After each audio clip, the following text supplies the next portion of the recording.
The crystal chandelier cast dancing shadows across the mahogany dining table as I set down the roast I'd spent 3 hours preparing. The aroma of herbs and garlic filled the air, mingling with the tension that had become as familiar as the family, portraits lining the walls. My son Brian looked up from his phone just long enough to grunt his acknowledgment before returning to whatever urgent business matter couldn't wait through Sunday dinner. Before we jump back in, tell us where you're tuning in from, and if this story touches you, make sure you're subscribed, because tomorrow I've saved something extra special for you. Amanda, my daughter-in-law, was lecturing 8-year-old Katie about proper posture while simultaneously scrolling through her tablet, reviewing what appeared to be marketing presentations. The scene was picture-perfect from the outside. 3 generations gathered around a table in my beautiful Riverside home, but underneath the surface, something had shifted irreversibly that morning. You see, at 9:30 that very morning, I had walked into Daniel Kim's law office and done something that would change everything. But Brian had no idea what was coming when he decided to use our family dinner as the moment to finally say what he'd been thinking for months. The trouble had been brewing for over a year, ever since my husband Robert passed away and left me alone in the house we'd built together 43 years ago. Robert Carter had been my partner in every sense of the word, not just in marriage but in business. Together, we'd founded Harrison and Carter Construction, starting with nothing but a borrowed truck and an unshakable belief that hard work and integrity would carry us through. When we began, Riverside was still a sleepy suburb where everyone knew their neighbors, and a handshake was as good as any contract.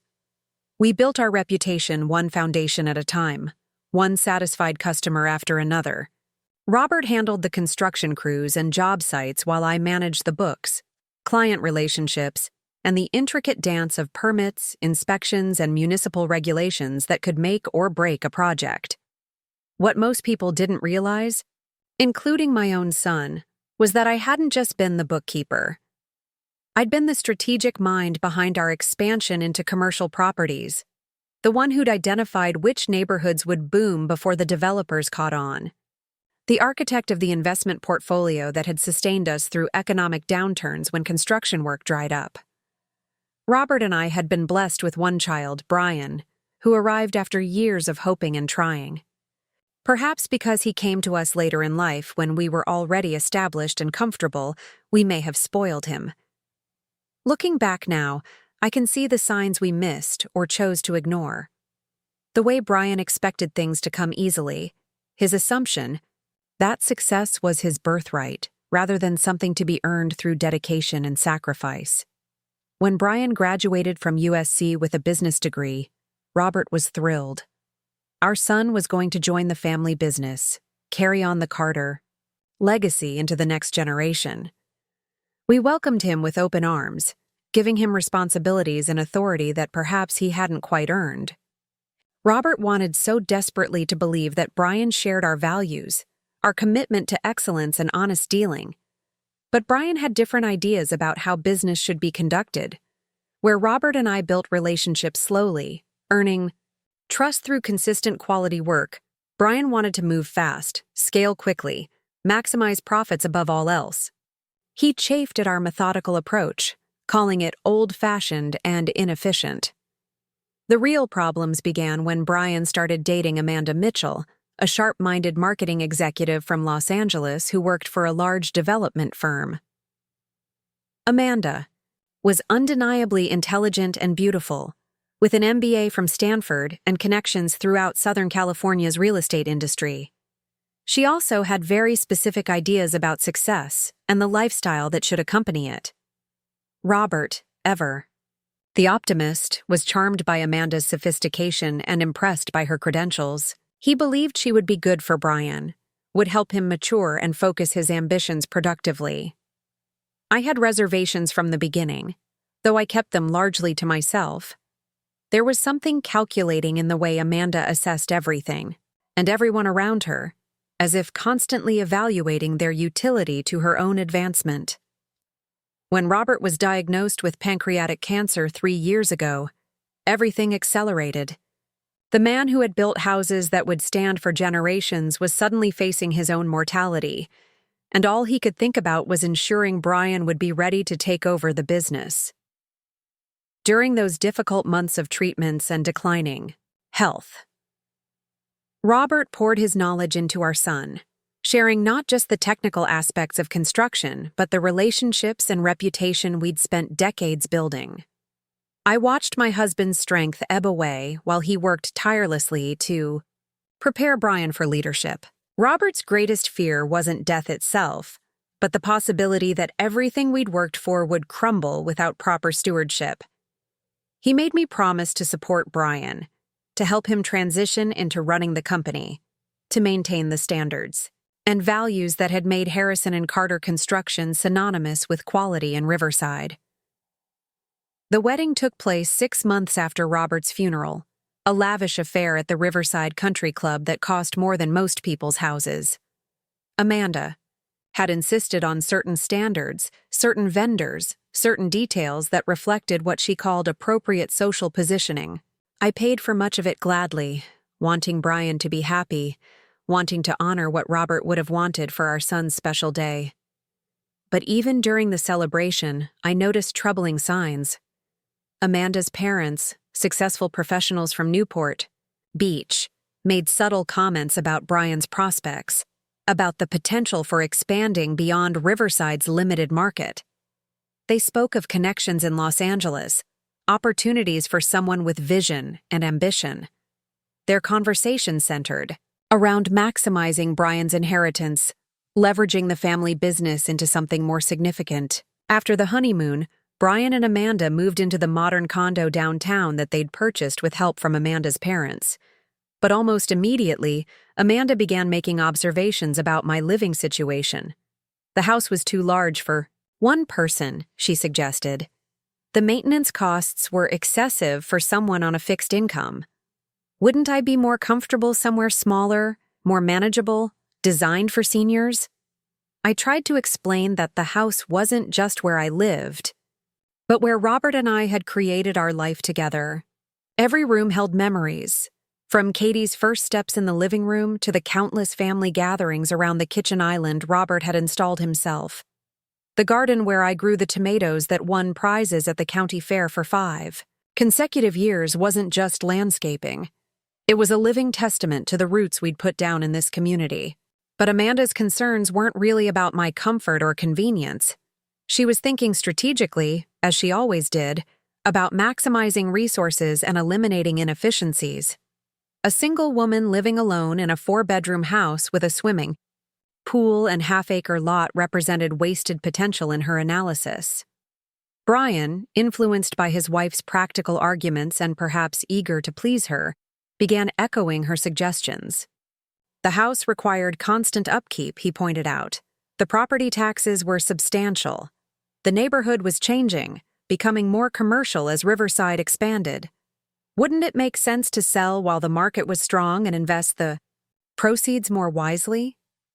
What they didn't understand, or perhaps chose not to acknowledge, was that I wasn't ready to abandon the life Robert and I had built. I was 67 years old, not 97. I was in excellent health, drove myself everywhere, maintained an active social calendar with my book club and garden society, and had no intention of being warehoused in some sterile senior community where the primary activities were bingo and complaining about the food. More importantly, they had no idea about the true extent of my financial situation. Robert and I had been careful planners and shrewd investors. The construction business had provided steady income, but our real wealth had come from purchasing properties in Riverside's path of growth, sometimes decades before development reached them.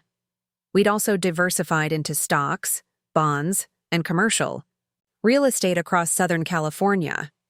When Robert died, I'd inherited not just our family home but a portfolio worth several $1,000,000. Brian knew about some of these assets, the obvious ones like our joint accounts and the business assets, but Robert and I had maintained separate investment accounts and properties that I'd managed independently. A woman of my generation had learned early to maintain some financial independence, even within a loving marriage. The pressure to sell the house intensified after Katie was born. Preparing and narrating this story took us a lot of time, so if you are enjoying it, subscribe to our channel. It means a lot to us. Now back to the story. Amanda and Brian argued that grandparents traditionally downsized to help young families get established. They spoke of Katie's future education costs, of the advantages that would come from strategic reinvestment of real estate equity. They painted a picture of noble sacrifice, of a grandmother putting her family's future ahead of her own sentimental attachments. I began to feel like I was being managed rather than consulted, handled rather than respected. Conversations about my future were held without my input, then presented to me as generous offers or logical conclusions. Brian would arrive with printouts of properties for sale, condominiums and senior communities that he'd already toured on my behalf. Amanda brought brochures for assisted living facilities, emphasizing their amenities and social programs as if I were incapable of creating my own social connections. The breaking point came 6 months ago when I returned from a weekend visit with my sister Helen to find that Brian and Amanda had arranged for a real estate agent to tour my house. They'd scheduled the appointment without consulting me, giving this stranger access to my private spaces, my personal belongings, my memories. The agent, a young woman who couldn't have been much older than Katie, had already prepared a market analysis and staging recommendations. When I confronted Brian about this violation of my privacy and autonomy, he dismissed my concerns as emotional overreaction. The housing market was peaking, he explained. Timing was crucial for maximizing sale price. They were simply being proactive, gathering information so we could make informed decisions when I was ready. But I wasn't ready, and I was beginning to suspect I never would be ready to surrender my independence to their vision of appropriate behavior for a woman my age. That evening, sitting alone in the living room where Robert and I had planned our future and raised our son, I made a decision that would change everything. I called Frank Harrison, Robert's former business partner who had retired to Arizona several years earlier. Frank and I had maintained our friendship after Robert's death, checking in regularly and sharing memories of the early days when we were all young and hungry and determined to build something lasting. Frank listened patiently as I described my situation, the pressure I was feeling, the sense that my own son viewed me as an obstacle rather than a person deserving of respect and consideration. When I finished, there was a long pause before Frank spoke. What he told me changed my perspective completely. Brian hadn't just been pressuring me to sell the house for my own good, as he claimed. Frank had heard through industry contacts that Brian was in serious financial trouble with his development business. The luxury condo project he'd been working on had run into permitting issues and cost overruns. He needed capital quickly to avoid defaulting on construction loans that would destroy his credit and reputation. Moreover, Frank had discovered that Brian had already pledged our family home as collateral for some of these loans, apparently assuming that he would inherit the property eventually, and could therefore treat it as an asset available for his current business needs. This was not only presumptuous but potentially illegal, since the house remained in my name and I had never consented to its use as security for his ventures. The revelation hit me like a physical blow. My son, the child Robert and I had loved, and supported and trusted with our legacy, had been manipulating me not out of concern for my welfare, but to solve his own financial problems. Every conversation about downsizing, every suggestion about senior living, every argument about practical considerations had been calculated to pressure me into providing the solution to his poor business decisions. I thanked Frank for his honesty and promised to handle the situation carefully. But that night, lying awake in the bedroom I'd shared with Robert for 4 decades, I finally understood what I needed to do. Brian had chosen to treat me as a resource to be managed rather than a mother to be respected. It was time to remind him that resources come with conditions, and respect is a prerequisite for inheritance.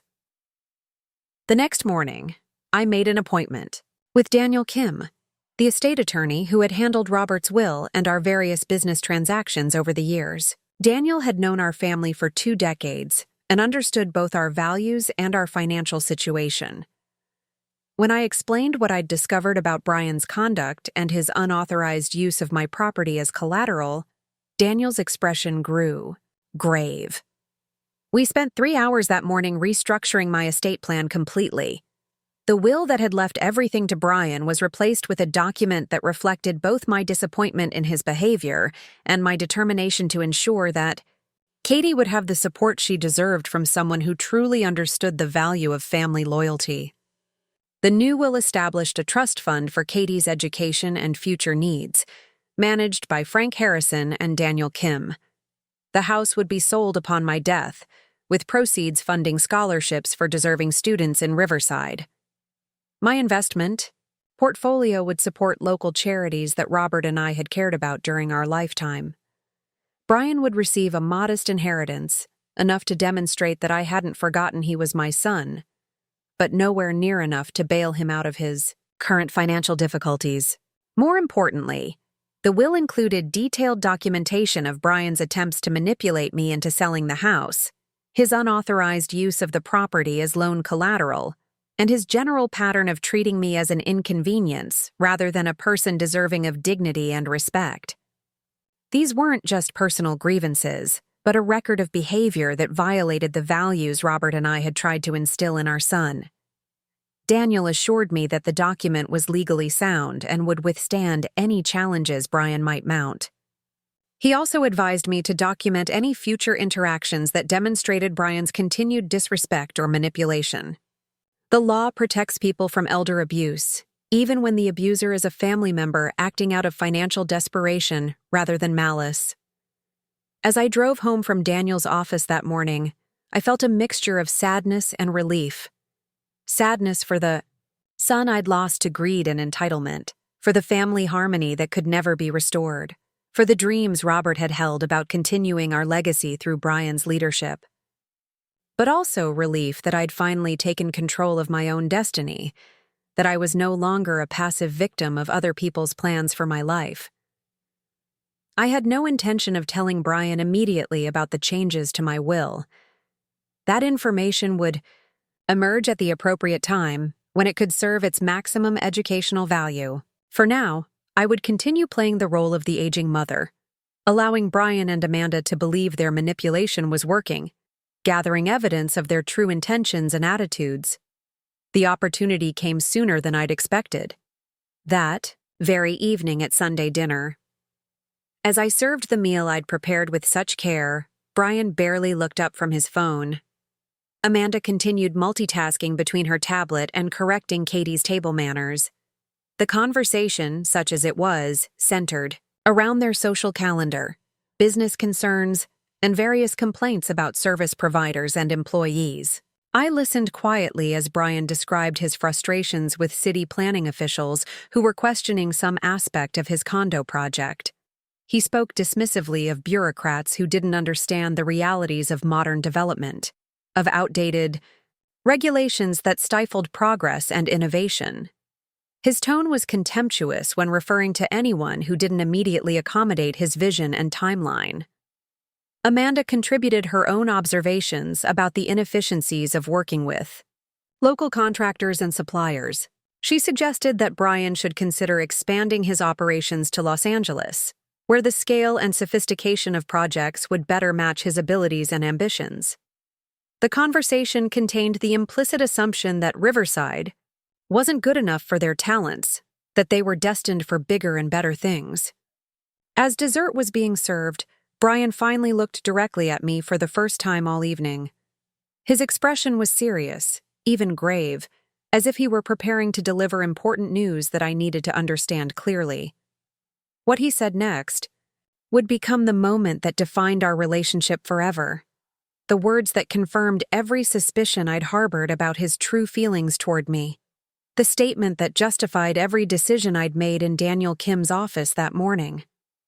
But first, he wanted to make sure I understood that what he was about to say came from a place of love and concern for my well-being. He and Amanda had been discussing my situation extensively, consulting with experts and researching options.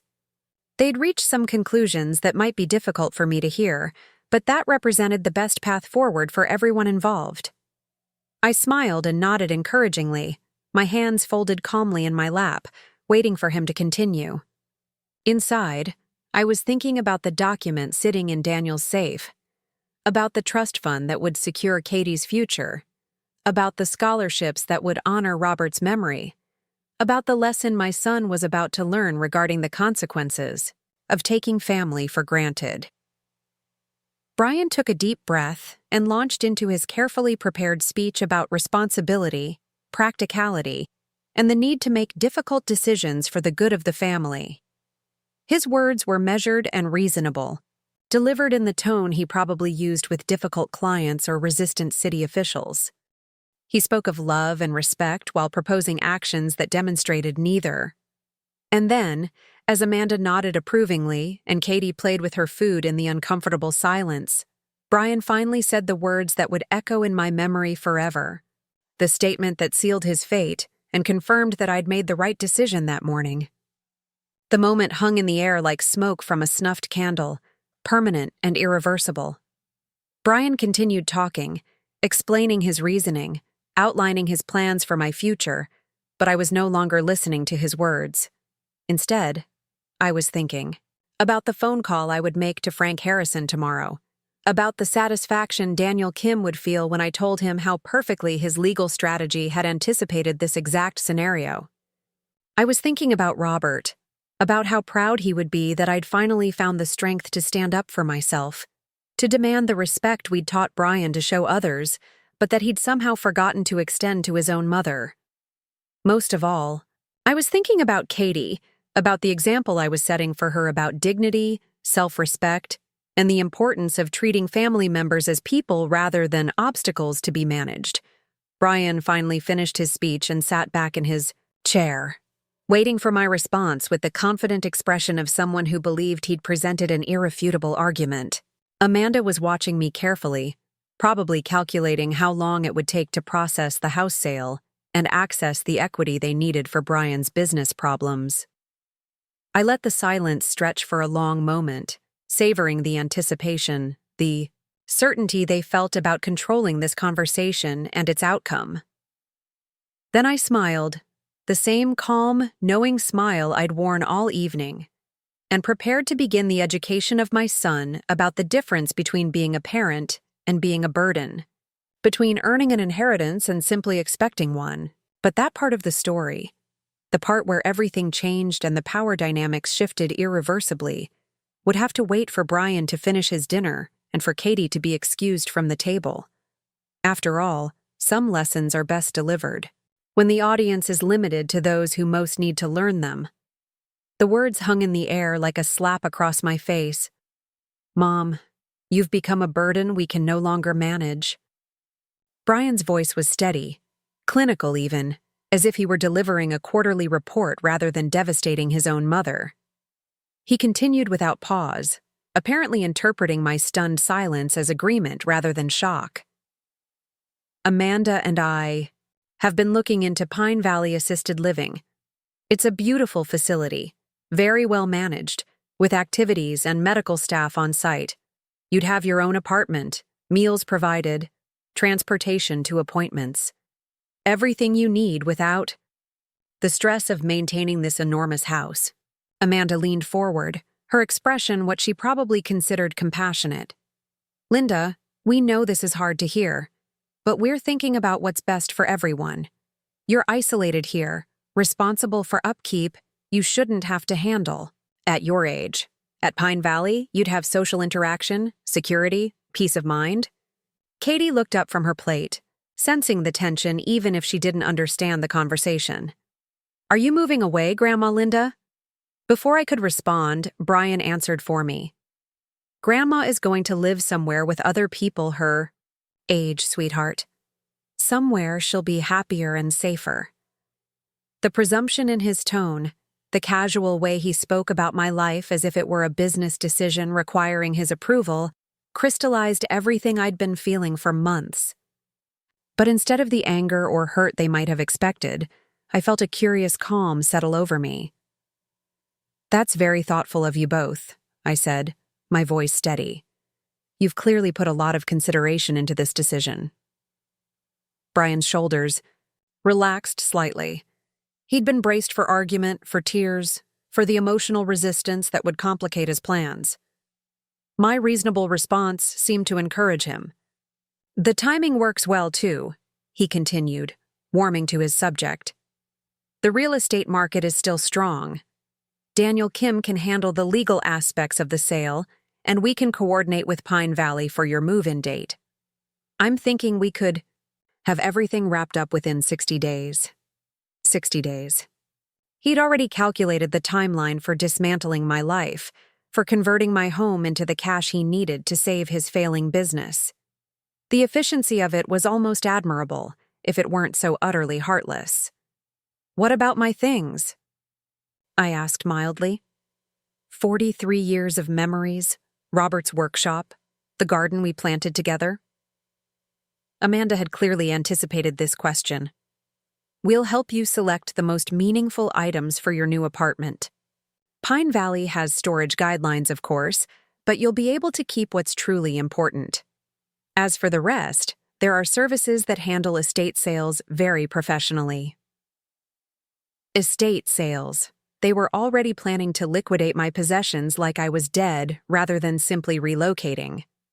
The casual way Amanda discussed disposing of my life's accumulation revealed how little she understood about the difference between a house and a home. And the business? I asked.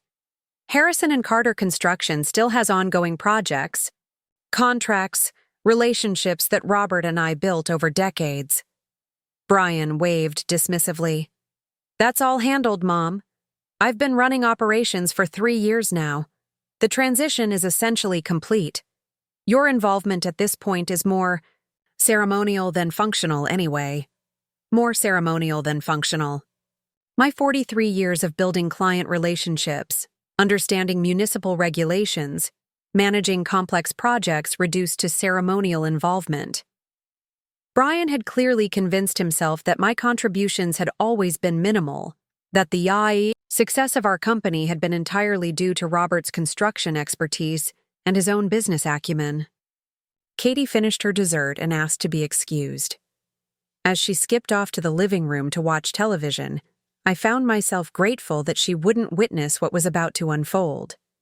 Children shouldn't see their elders being dismissed and discarded, shouldn't learn that family loyalty has expiration dates tied to convenience and financial necessity. Once we were alone, Brian leaned back in his chair with the satisfied expression of someone who'd successfully navigated a difficult conversation. I'm glad you're being reasonable about this, Mom. Amanda was worried you might be emotional or resistant to change. Change can be good, I agreed. Sometimes it reveals things that were hidden, brings clarity to situations that seemed complicated.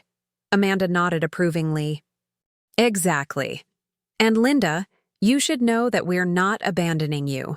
We'll visit regularly, include you in family activities. Katie adores you. This is just about creating the right living situation for everyone. The right living situation for everyone. What she meant, of course, was the right financial situation for Brian and Amanda. My house converted to cash, my independence converted to dependency, my autonomy converted to their control. I have a question, I said, maintaining my calm tone. Frank Harrison called me yesterday with some interesting information about Brian's condo project. He mentioned something about permitting issues and cost overruns. Is everything all right? With the business? The change in Brian's expression was immediate and telling. The confident facade cracked slightly, revealing the anxiety underneath. Amanda shot him a warning look, clearly uncomfortable with this shift in conversation. Frank doesn't understand modern development, Brian said quickly. His information is outdated. Every project has challenges, but they're all manageable. Of course, I replied. I'm sure you have everything under control. It's just that Frank seemed to think the problems were more serious than typical challenges. Something about loan guarantees and collateral requirements. Brian's jaw tightened. Mom, Frank Harrison is a bitter old man who couldn't adapt to changes in the industry. He resents that I've taken the business in directions he never imagined. I wouldn't put much stock in his gossip. Interesting. Rather than addressing the specific concerns about his financial situation, Brian was attacking Frank's credibility. It was a deflection tactic I recognized from my years of business negotiations, usually employed when someone couldn't defend their position on its merits. You're probably right, I conceded. Frank always was protective of the old ways of doing things. Robert used to joke that Frank would still be using paper blueprints if left to his own devices. The mention of Robert seemed to relax Brian slightly. He'd always been confident in his ability to invoke his father's memory to support his arguments, assuming that Robert would have approved of his modernization efforts and aggressive growth strategies. Dad understood that businesses have to evolve, Brian said. He'd be proud of what I've accomplished, how I've expanded beyond Riverside's limited market. I'm sure he would, I agreed. Though privately I doubted Robert would approve of Brian's methods, his willingness to pledge other people's assets without their knowledge, his casual dismissal of the relationships and reputation that had taken decades to build. Amanda glanced at her watch. We should probably head home soon. Katie has school tomorrow and I have an early meeting. Of course, I said, beginning to clear the dishes. Thank you both for coming, and for being so thoughtful about my living situation. Brian stood, clearly pleased with how the evening had concluded. We'll start making calls tomorrow. Pine Valley probably has a waiting list, but Amanda knows someone on their admissions board. Of course she did. Amanda always knew someone, always had a connection that could expedite inconvenient processes.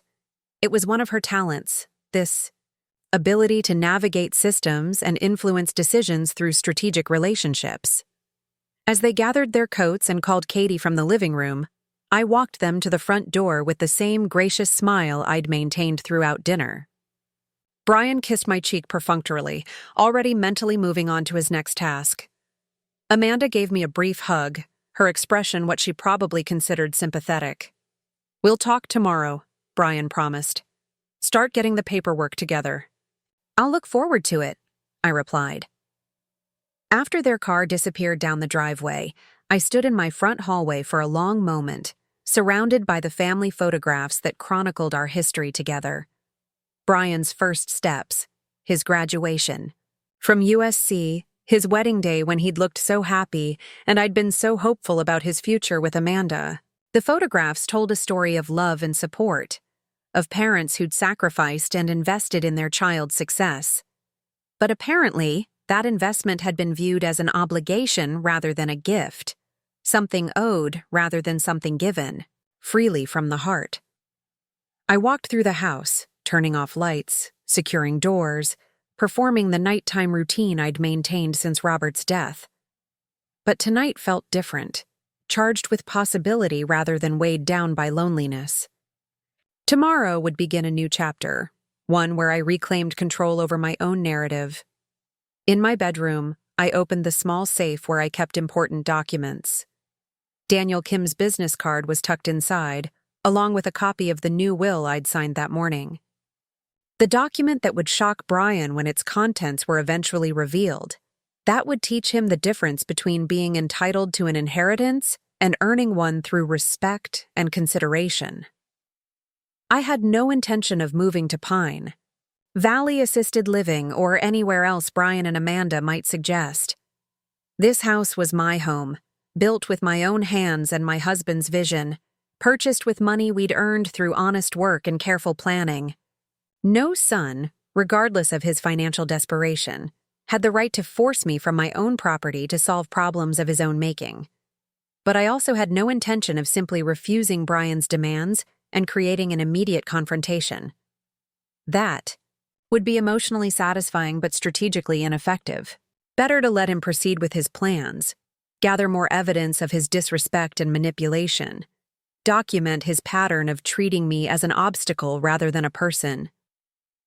The next morning, I called Frank Harrison in Arizona. He answered on the Second ring, his voice warm with the affection of old friendship. Linda, how are you holding up? You sounded troubled yesterday. I'm better today, Frank.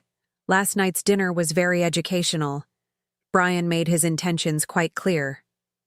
I described the conversation, Brian's casual announcement about assisted living, Amanda's efficient planning for my displacement, their assumption that I would comply without resistance or legal consultation. Frank listened without interruption, occasionally making small sounds of disapproval or disbelief.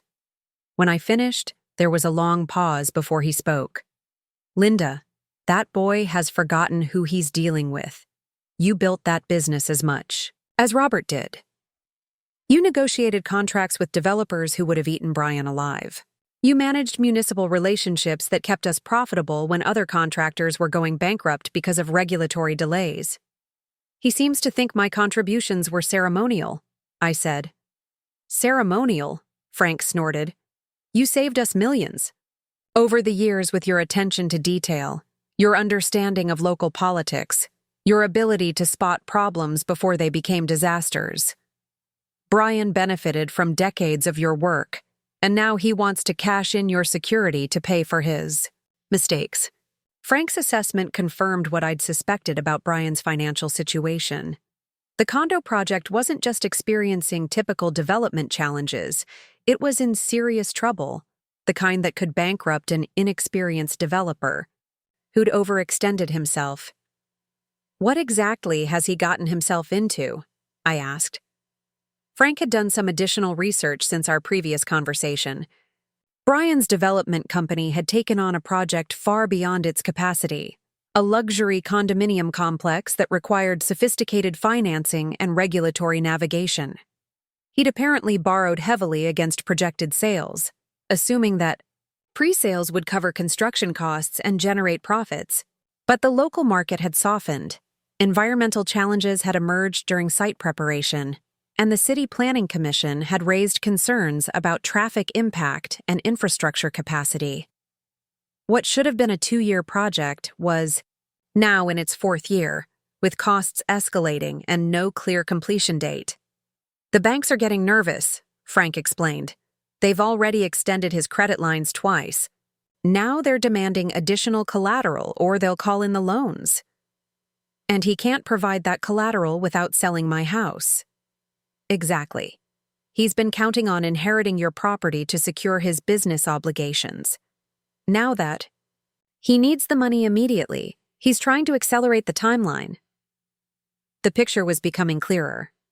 Brian's sudden concern for my welfare, his urgent need to relocate me to assisted living, his efficient planning for selling the house, all of it was driven by his desperate financial situation rather than any genuine consideration for my happiness or security. There's something else, Frank continued. I've heard rumors that he's already pledged your house as collateral for some of these loans. If that's true, he's committed fraud. You can't use someone else's property as security without their knowledge and consent. My stomach tightened. Daniel Kim had mentioned this possibility during our meeting, but hearing it confirmed was still shocking. My own son had potentially committed a crime to prop up his failing business, using my home as an asset he didn't own and had no right to pledge. What should I do, Frank? Document everything. Keep records of all your conversations with Brian. And Amanda. Save any emails or text messages. If he's defrauded you or the banks, you'll need evidence to protect yourself and to ensure he faces appropriate consequences. After hanging up with Frank, I spent the morning researching Pine Valley Assisted Living online. It was indeed a nice facility, as Amanda had claimed, but it was also extremely expensive. The monthly fees would consume most of a typical retiree's Social Security and pension income, leaving little for personal expenses or family gifts. More importantly, the admission process required extensive financial disclosure, including bank statements, investment accounts, and property valuations. If Brian was planning to move me there, he would need detailed information about my assets to complete the application. This presented an interesting opportunity. Brian believed he understood my financial situation based on what Robert had shared. during his illness and what he'd observed from joint accounts and obvious investments. But he had no idea about the separate accounts I'd maintained, the properties I'd purchased independently, the investment portfolio I'd built through careful planning and strategic advice. When Brian called that afternoon to discuss next steps, I was ready for him. "I've been thinking about our conversation last night," I began. "You're right that maintaining this house is becoming challenging. Maybe it is time to consider alternatives." I could hear the relief in Brian's voice. "I'm glad you're being practical about this, Mom. Amanda has already contacted Pine Valley. They can arrange a tour this week." "That would be helpful. But first, I need to understand the financial implications. Could you help me organize my paperwork? I'm not sure what information they'll need for the application." This was exactly what Brian had been hoping to hear. Access to my financial records would allow him to plan more accurately, to calculate how much equity would be available from the house sale, and how much would be needed for assisted living expenses. "Of course," he said. "Why don't I come over tomorrow evening? We can go through everything together, make sure all your documents are in order." "Perfect. I'll gather what I have. You know how Robert was about keeping records. There are files in his office, statements in the bedroom safe, paperwork scattered throughout the house. Don't worry about organizing it. I'll help sort through everything." After we hung up, I smiled to myself. Brian thought he was gaining access to my financial information to facilitate his plans. In reality, he was about to discover just how little he actually knew about his mother's resources and capabilities. I spent the rest of the day preparing for tomorrow's revelation. The documents I would show Brian would be carefully selected to demonstrate both my financial independence and his complete misunderstanding of my situation. By the time our meeting was over, the power dynamic in our relationship would be permanently altered. The house that Brian saw as his salvation would remain beyond his reach. The mother he'd dismissed as a burden would emerge as a formidable opponent. The inheritance he'd been counting on would prove to be far more conditional than he'd ever imagined. But first, I had one more phone call to make. Daniel Kim answered immediately when I identified myself. "Linda, how did the dinner go? Did Brian reveal his intentions as we discussed?" "Even more clearly than we anticipated," I replied. "He's already planning my move to assisted living and the sale of the house. He's also apparently been using my property as loan collateral without my knowledge. That's felony fraud if we can prove it. Do you want to pursue criminal charges?" I considered the question carefully. Brian was still my son, despite his betrayal and manipulation. But he was also a man who had committed serious crimes and who showed no remorse for his actions. "Let's see how tomorrow goes," I decided. "I'm going to show him some of my financial documentation, let him understand how badly he's miscalculated. If he's willing to acknowledge his mistakes and make amends, maybe we can resolve this privately. But if he continues trying to manipulate and deceive me, then we'll pursue every available legal remedy," Daniel finished. "I'll be ready. Either way." As evening settled over Riverside, I sat in Robert's old office, surrounded by the financial records that told the story of our life together. Bank statements showing steady growth over decades of careful saving. Investment account summaries reflecting strategic diversification and professional management. Property deeds for commercial buildings and vacant land that had appreciated, far beyond their original purchase prices. Tomorrow, Brian would learn that his mother wasn't the financially dependent widow he'd assumed, wasn't the burden who needed his management and control. He would discover that the woman he'd been condescending to for months was actually wealthier than he was, more financially sophisticated than he'd ever bothered to recognize. More importantly, he would learn that respect and love couldn't be separated, that inheritance was a privilege rather than a right, and that treating family members as obstacles had consequences he'd never considered. The education of Brian Carter was about to begin, and it would be far more comprehensive than he could possibly imagine. The following evening arrived with unusual significance.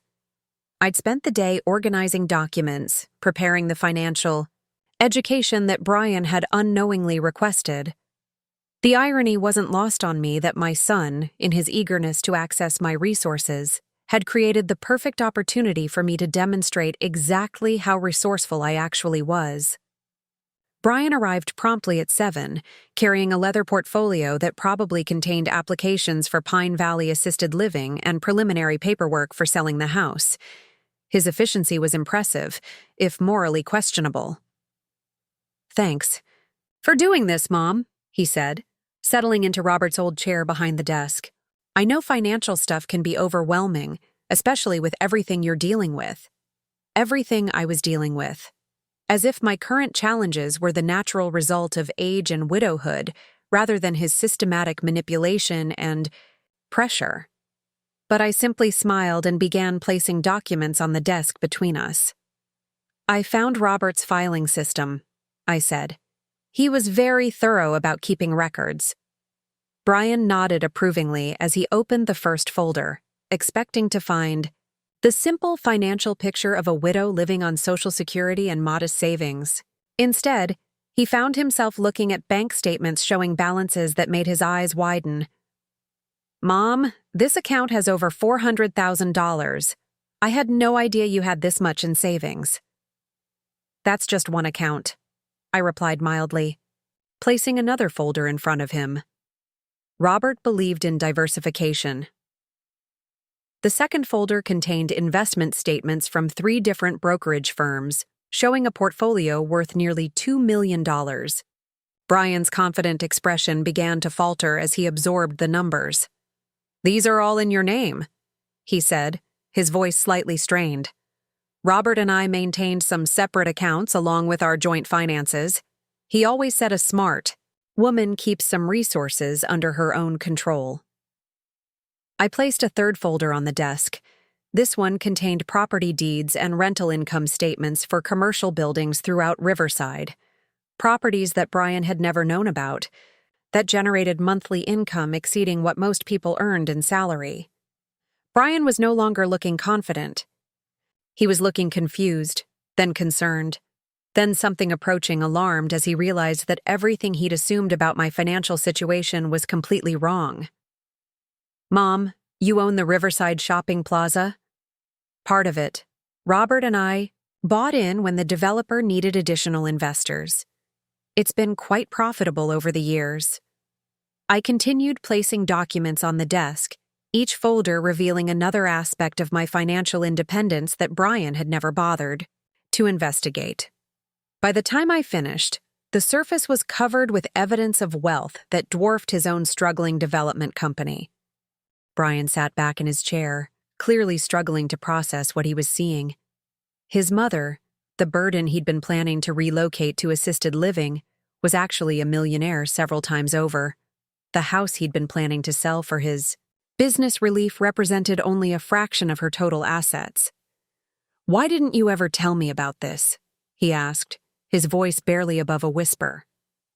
"You never asked," I replied simply. "You assumed I was financially dependent, that I needed your management and guidance, but you never actually inquired about my situation." The truth was more complex than my simple answer suggested. Robert and I had deliberately kept some of our wealth private, partly for security reasons and partly because we'd wanted Brian to build his own success rather than simply waiting for inheritance.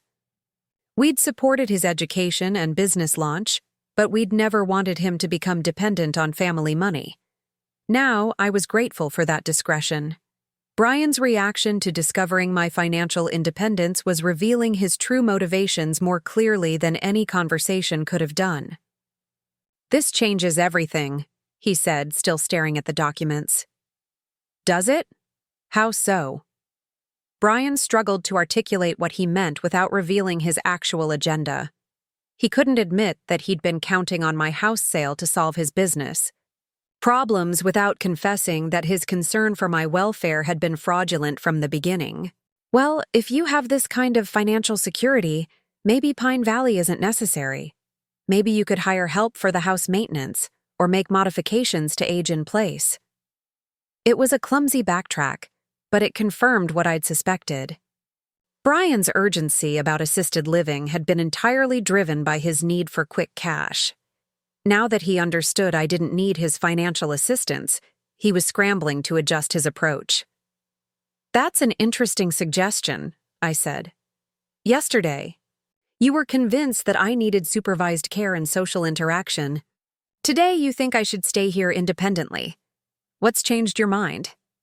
Brian flushed, recognizing that he'd contradicted himself. "I just want what's best for you, Mom. If you have resources I wasn't aware of, maybe that opens up more options." "Resources you weren't aware of," I repeated thoughtfully. "That's an interesting way to put it.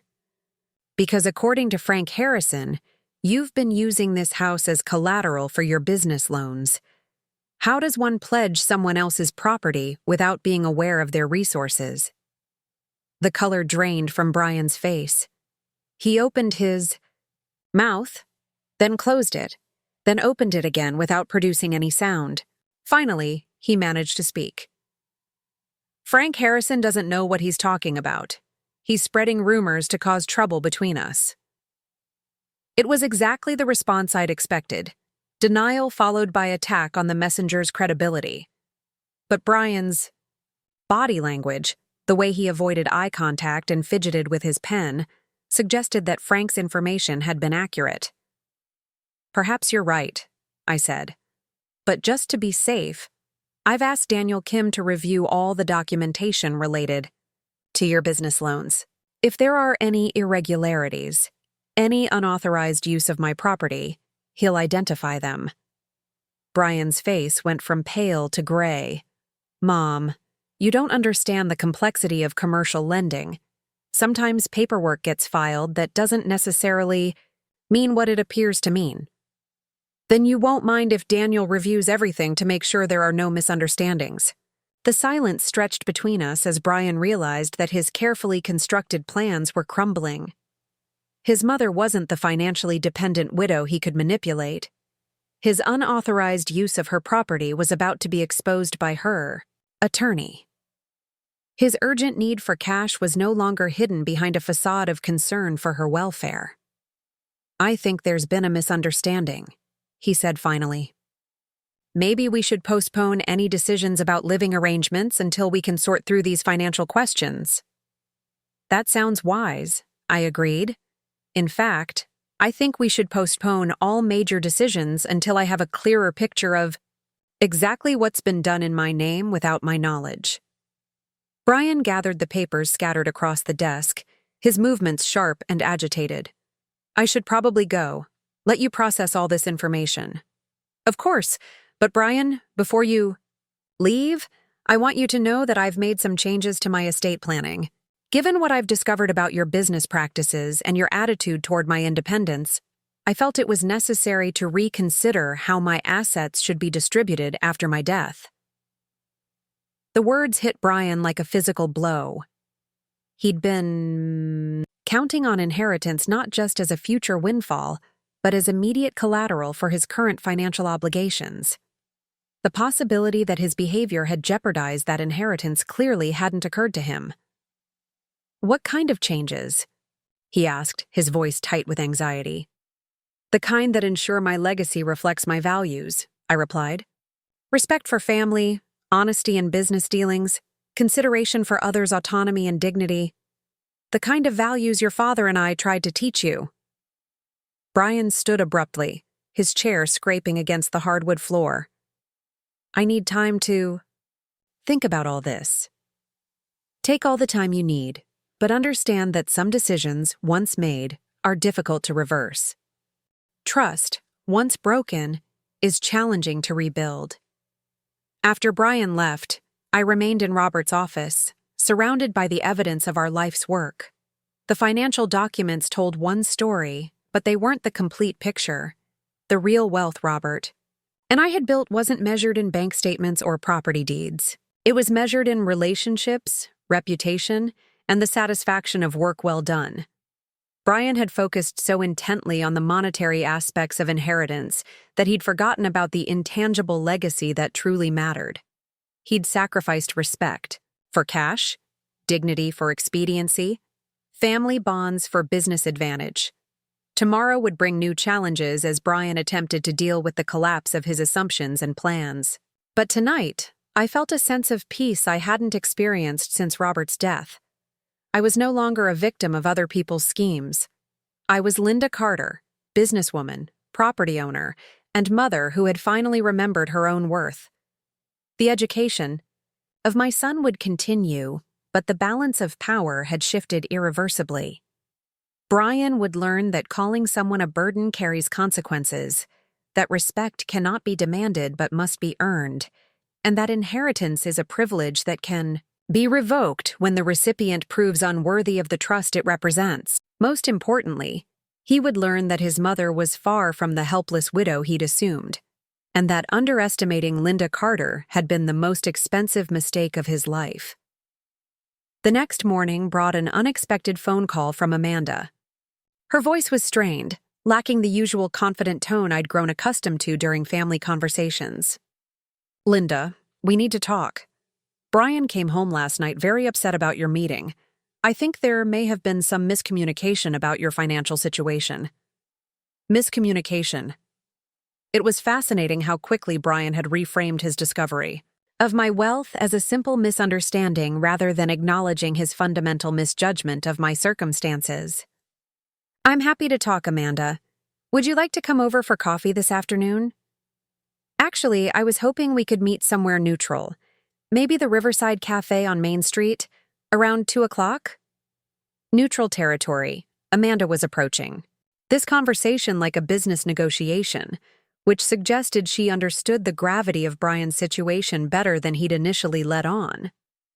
The cafe she'd chosen was public enough to discourage emotional outbursts, but quiet enough for sensitive discussions.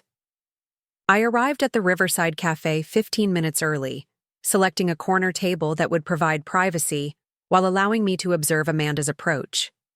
She entered exactly on time, scanning the room with the systematic attention of someone accustomed to assessing environments for strategic advantage.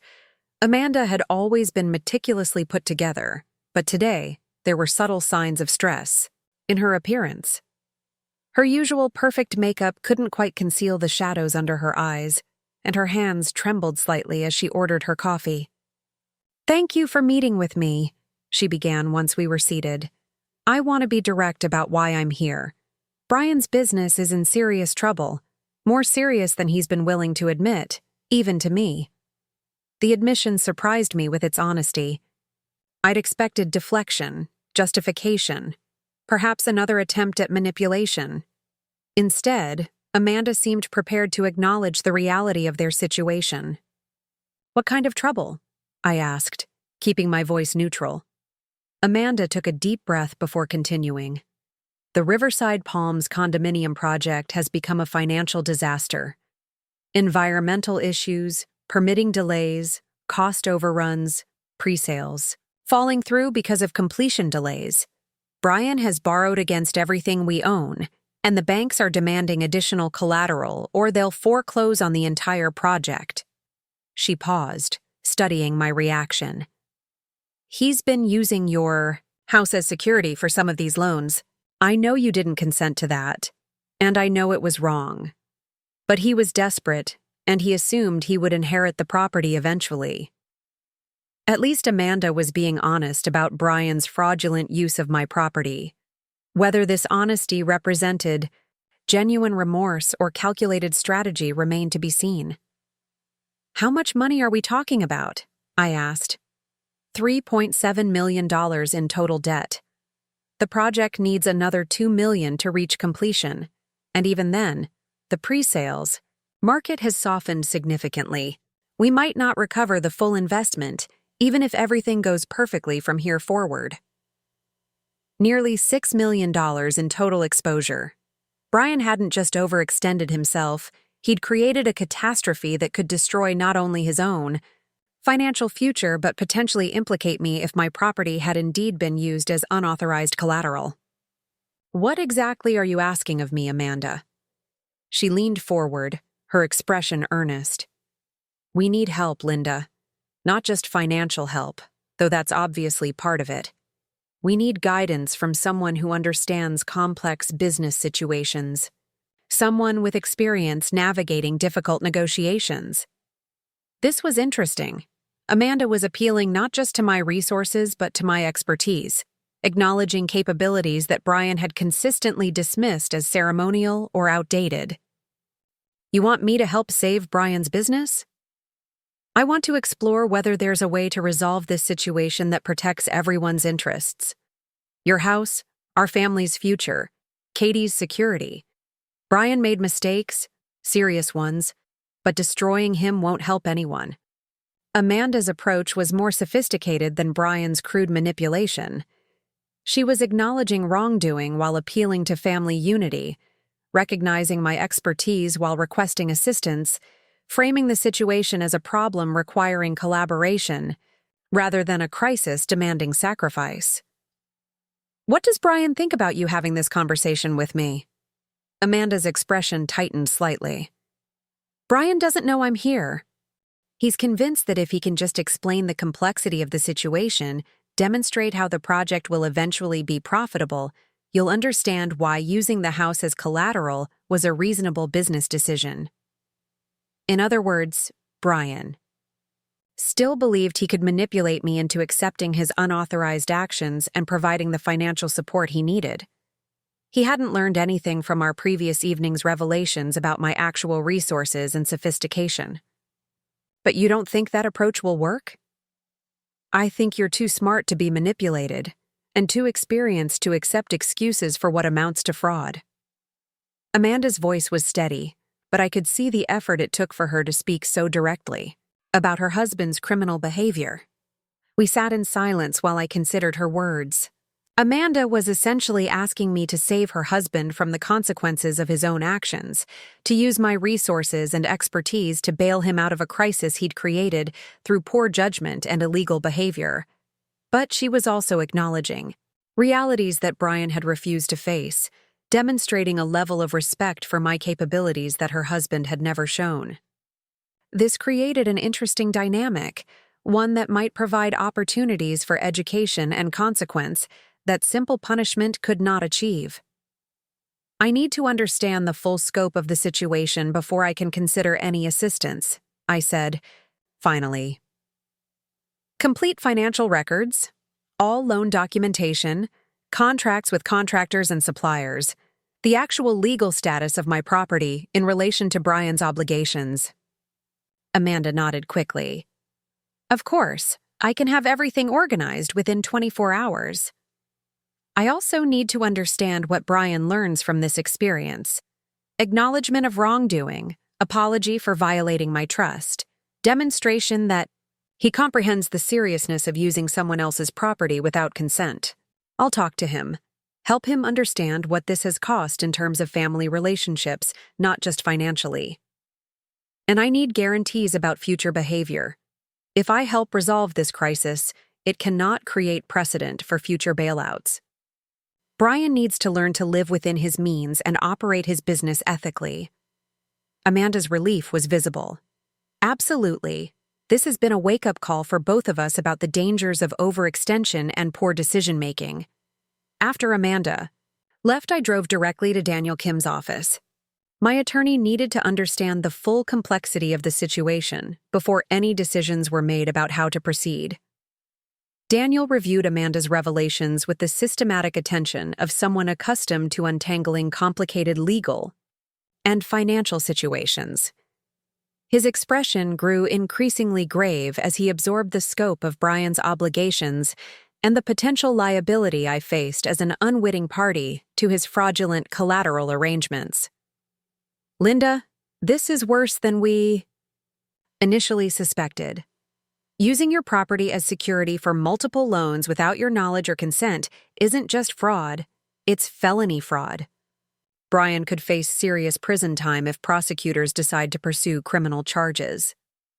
The possibility of my son going to prison created a knot in my stomach, despite everything he'd done. Brian had betrayed my trust and violated my rights. But he was still my child, still the boy Robert and I had raised with love and hope for his future. What are our options? Daniel outlined several possible approaches. We could report Brian's fraudulent actions to law enforcement and let the criminal justice system handle consequences. We could pursue civil remedies, seeking monetary damages, and legal injunctions against further misuse of my property. Or we could attempt private resolution, using my leverage to force acknowledgment of wrongdoing and guarantee of future ethical behavior. Each approach has advantages and disadvantages, Daniel explained. Criminal prosecution would send the strongest message about consequences, but would also destroy Brian's life and career permanently. Civil litigation would provide monetary compensation, but might not address the underlying character issues that created this situation. Private resolution gives you maximum control over outcomes, but requires careful structuring to ensure lasting behavioral change. I asked Daniel to prepare documentation for all three approaches while I decided how to proceed. If Brian was going to be saved from the consequences of his actions, it would be on terms that ensured he learned appropriate lessons and made meaningful changes to his behavior. That evening, I called Frank Harrison to discuss Amanda's revelations and request his advice about potential business solutions for Brian's crisis. Frank listened carefully to my description of the situation, occasionally asking questions about specific aspects of the project's problems or Brian's financial obligations. His decades of experience in construction and development provided valuable perspective on whether the Riverside Palms project could be salvaged. The environmental and permitting issues are solvable, Frank concluded, but they'll require time, expertise, and additional capital. Brian doesn't have any of those things in sufficient quantity. What would it take to make the project viable? Frank outlined a comprehensive restructuring plan that would require significant changes to Brian's approach. New environmental consultants to resolve site issues, experienced permitting specialists to navigate regulatory approval, construction management professionals to control costs and timelines, and additional investment to cover shortfalls and contingencies. The question isn't whether it can be done, Frank explained.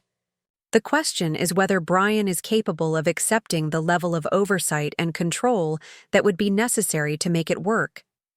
His ego and his inexperience created this mess. Fixing it would require him to acknowledge those limitations and accept guidance from people who actually know what they're doing.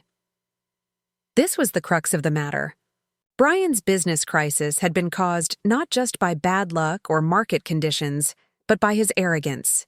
His assumption that success in real estate development required nothing more than confidence and ambition. Saving him would require fundamental changes to his attitude and approach. Would you be willing to consult on the restructuring if we decide to move forward? I asked. For you, Linda, absolutely. But I want to be clear about what that would mean. I wouldn't be Brian's employee or subordinate. I'd be the project manager with full authority to make decisions about contractors, timelines, and budgets. Brian would have to accept that his role would be significantly reduced. It was exactly the kind of humbling experience that Brian needed, but I doubted he would accept such terms willingly.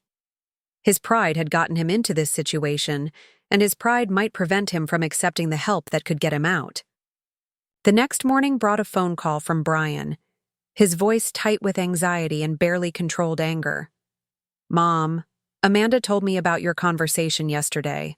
I want you to know that I don't need saving, and I certainly don't need business. Advice from people who don't understand modern development practices. The call confirmed what I'd suspected about Brian's reaction to Amanda's initiative. Rather than gratitude for her efforts to find solutions, he was angry about her acknowledgment of his failures and her request for help on his behalf. I see. So you're confident that you can resolve the current situation without assistance. I have contingency plans that don't require family involvement or compromise of my business independence. What kind of contingency plans? Brian's pause suggested that his contingency plans were more hope than strategy. Private investors who understand the project's long-term potential. People who aren't influenced by short-term setbacks or regulatory delays. Private investors willing to put money into a project that banks were already abandoning seemed unlikely, but I didn't challenge Brian's assertion directly. If he believed he could solve his problems independently, perhaps it was better to let him attempt that before offering alternatives. I hope that works out for you, Brian, but I want to be clear about one thing. Under no circumstances are you to use my property as collateral for any additional loans or financial arrangements. If you've already done so, those commitments need to be withdrawn immediately. Mom, you're overreacting to incomplete information. The use of your property was purely technical, a formality required by certain lending institutions. It doesn't actually put you at any risk. The casual dismissal of my concerns, the attempt to minimize the seriousness of his fraudulent actions, confirmed that Brian had learned nothing from our previous conversations. He was still trying to manipulate me through misdirection and false reassurance. Brian, using someone else's property as collateral without their knowledge is fraud. It's a criminal offense that could result in prison time. The risk to me isn't just financial, it's legal. You're being dramatic. No one goes to prison for paperwork technicalities. His continued refusal to acknowledge the seriousness of his actions made the decision easier. If Brian believed his behavior was acceptable, if he saw no need for apology or behavior change, then the consequences would need to be more immediate and severe. I'm going to hang up now, Brian. When you're ready to have an honest conversation about what you've done and how we move forward, you can call me back. After ending the call, I immediately contacted Daniel Kim to begin implementing the most aggressive response options we'd discussed. If Brian was determined to view his fraudulent actions as mere technicalities, he needed to understand the legal reality of his situation. Daniel filed complaints with both the district attorney's office and the state banking commission, documenting Brian's unauthorized use of my property as loan collateral. He also prepared civil litigation demanding immediate cessation of any fraudulent representations and monetary damages for the violation of my property rights. The legal documents were served on Brian at his office that afternoon, delivered by a professional process server who ensured there could be no claim that Brian hadn't been properly notified of the legal action against him. Brian's response was immediate and panicked. He called my house repeatedly, leaving increasingly frantic voicemails demanding that I explain what was happening and insisting that the legal action was unnecessary and destructive. When I finally answered his call, his voice was strained nearly to breaking. Mom, you can't be serious about this. Criminal charges, civil lawsuits, this will destroy everything I've worked for. You destroyed everything you worked for when you decided to commit fraud, I replied calmly. I'm simply ensuring that there are appropriate consequences for your actions. But we're family. We should be able to work this out privately without involving lawyers and prosecutors. We could have worked it out privately if you'd been honest about what you'd done and shown appropriate remorse for violating my trust. Instead, you called it a technicality and refused to acknowledge any wrongdoing. Brian's breathing was labored, and I could hear the sound of papers rustling in the background. What do you want from me? What would it take to make this go away? Finally, the right question. Not demands for family loyalty or dismissal of his actions as technical violations, but acknowledgment that he needed to earn forgiveness through genuine change rather than expecting it as an entitlement. I want complete honesty about your financial situation and business practices. I want a sincere apology for violating my trust and fraudulently using my property. I want guarantees that such behavior will never be repeated. And I want to see evidence that you understand the seriousness of what you've done. Okay, yes, I can do all of that. But can we stop the legal proceedings while we work things out? The legal proceedings continue until I see meaningful change in your behavior and attitude. Words are easy, Brian. Actions and sustained change are what matter now. That evening, Amanda called to request another meeting. This time, her voice carried none of the controlled composure of our previous conversation. She sounded exhausted. frightened and desperate in a way that suggested the full implications of Brian's situation were finally becoming clear. We met again at the Riverside Cafe, but Amanda's appearance was dramatically different from our previous encounter. Her usual professional polish had been replaced by the harried look of someone dealing with multiple crises simultaneously. "Linda, I need you to know that I had no idea how bad things really were until the legal documents were served today. Brian has been hiding the true scope of his financial problems, even from me." She pulled out a folder thick with papers.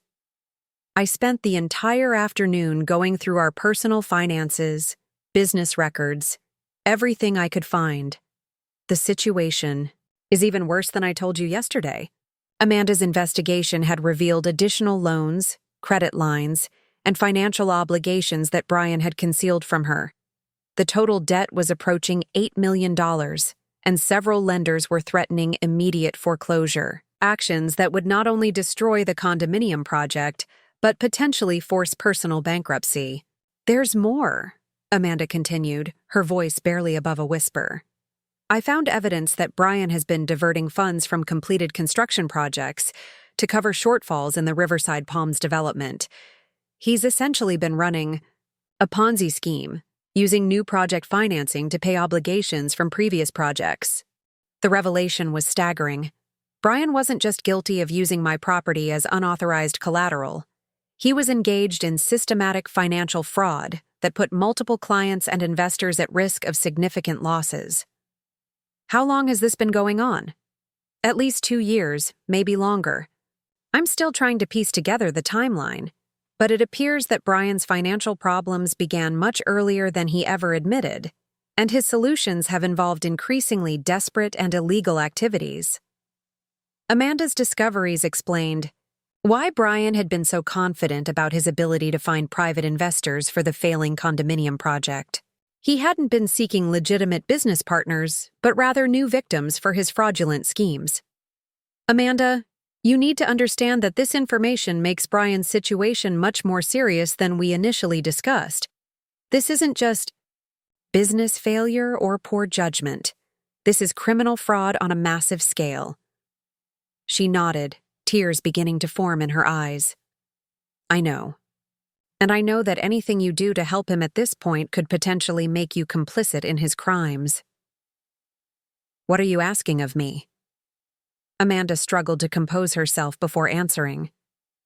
"I'm asking you to help me figure out how to protect Katie. Brian's crimes are going to destroy our family financially and probably send him to prison. I need to know how to shield our daughter from the worst consequences of her father's actions." It was a heartbreaking situation. Katie was an innocent child who would suffer tremendously from her father's criminal behavior regardless of what legal consequences he faced. Amanda was a wife who had been deceived and manipulated by her husband, now facing the collapse of everything she'd believed about her life and marriage. But helping them would require careful navigation of complex legal and ethical considerations. Any assistance I provided needed to protect Katie and Amanda without enabling Brian's continued criminal behavior or compromising my own legal position. "Amanda, I want to help, but I need you to understand that Brian's problems have moved beyond what family support can solve. He needs experienced criminal defense attorneys, probably federal prosecutors, and definitely professional intervention to address the psychological issues that allowed him to rationalize such extensive fraud. I understand. I'm not asking you to save Brian from the consequences of what he's done. I'm asking you to help me save Katie from losing everything because of what her father did." The distinction was important.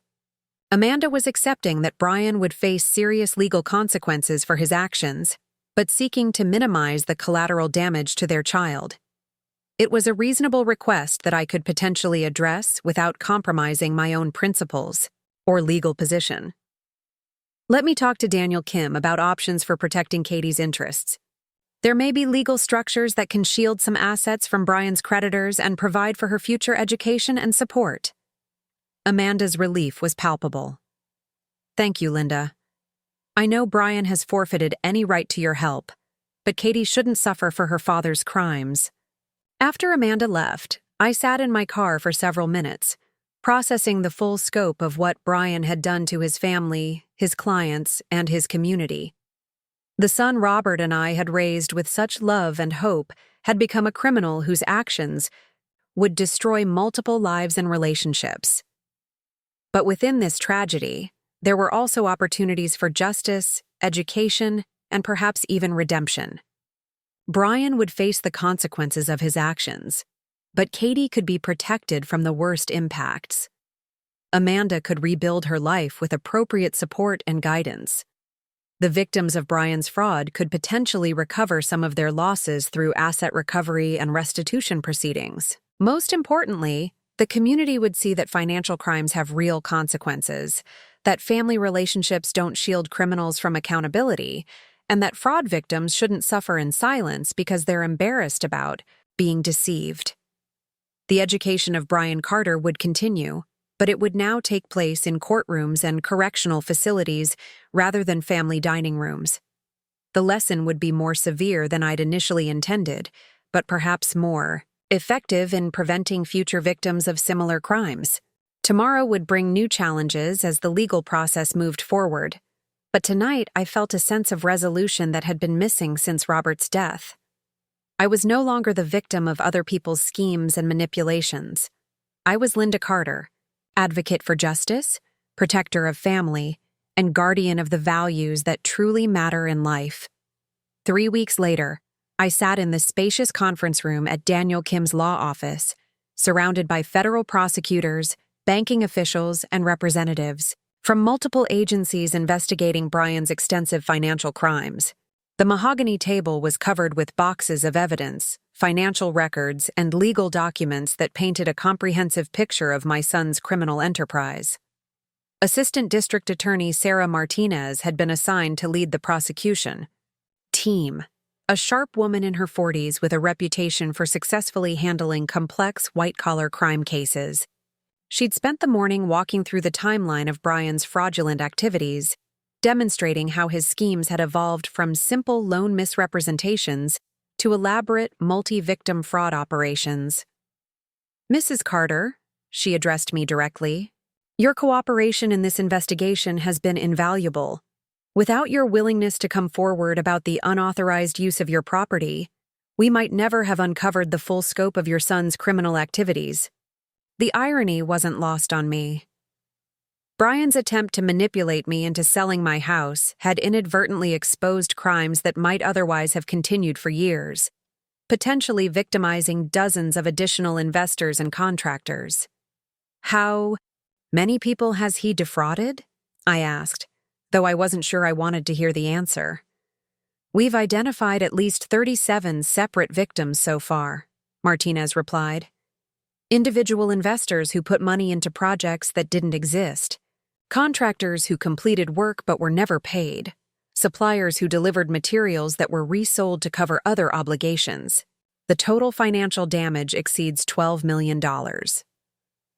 $12 million? The scope of Brian's crimes was staggering, far beyond what I'd imagined even after Amanda's revelations about his fraudulent business practices. My son hadn't just made poor decisions or cut ethical corners. He'd systematically destroyed lives and livelihoods to fund his grandiose vision of success. Agent Rebecca Torres from the FBI's Financial Crimes Unit opened another box of evidence. "We've also discovered that Mr. Carter was planning to expand his operations significantly. He had preliminary agreements with investors in 3 other California cities, essentially franchising his fraud model to create a statewide network of fake development projects." The revelation made my stomach turn. Brian hadn't viewed his criminal activities as desperate measures to save a failing business. He'd seen them as a sustainable business model that could be scaled and replicated across multiple markets. "What happens now?" I asked. Martinez outlined the legal process ahead. Brian would be formally indicted on multiple federal charges including wire fraud, bank fraud, money laundering, and conspiracy. The evidence was overwhelming, and his attorneys had already indicated interest in plea negotiations to avoid a lengthy trial that would likely result in decades of prison time. "We'll be seeking maximum restitution for victims," Martinez continued. "But realistically, most of the stolen funds have been spent on Brian's lifestyle and failed projects. Victims will likely recover only a fraction of their losses." This was perhaps the most tragic aspect of Brian's crimes. The people he'd defrauded weren't wealthy investors who could absorb significant losses.